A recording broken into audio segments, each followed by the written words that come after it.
You've been very candid about the succession and the estate planning, but how will the recipients of huge grants, charitable grants, get the liquidity they need to use the money without unduly driving the stock down?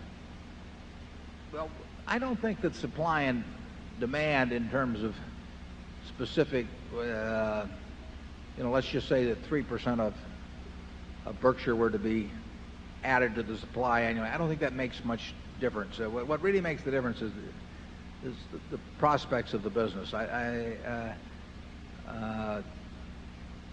If my charitable foundation were operative today, it would have to sell, it would have to give away 5% of the value of the foundation every year. And if Berkshire paid no dividend, that means it would have to sell 5% of the holdings per year. I don't think that the price of Berkshire would be materially different if there were a seller of, that would be, in this case, 2% of Berkshire's capitalization. I don't think it would be materially different. If it is, it probably should be different. I mean, there should be a reasonable amount of trading that can take place annually without affecting the price of the stock materially, or the price of the stock is being propped for sort of unnatural reasons.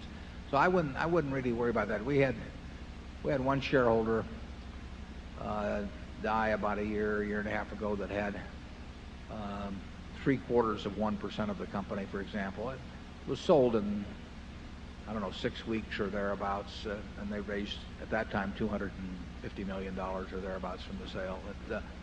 I am not worried about that. I'm worried about, I mean, I don't worry, but if, the key factor is, what are the prospects of the businesses? If the businesses are worth money, there are all kinds of companies on their stock exchange who are perfectly decent businesses where 30 or 40% of the stock turns over a year, and Berkshire's price should not be way different if 10% trades a year as opposed to the present 3%. Charlie? I agree with that. I don't think there'd be any problem at all at the present time if the Buffett Foundation were selling 5% of its holdings every year. It'd be 500 shares a week or something like that. But if there isn't demand for 500 shares a week on a company with our capitalization, then the price probably is artificially wrong at that time. But I just had lunch with Susie, and she doesn't look to me like she's in any imminent danger of mortality. Yeah, it will come into play when the survivor of the two of us dies, and when the estate gets cleaned up and everything else. So I think, certainly hope, and I think it's quite a ways away. You people have more important things to worry about.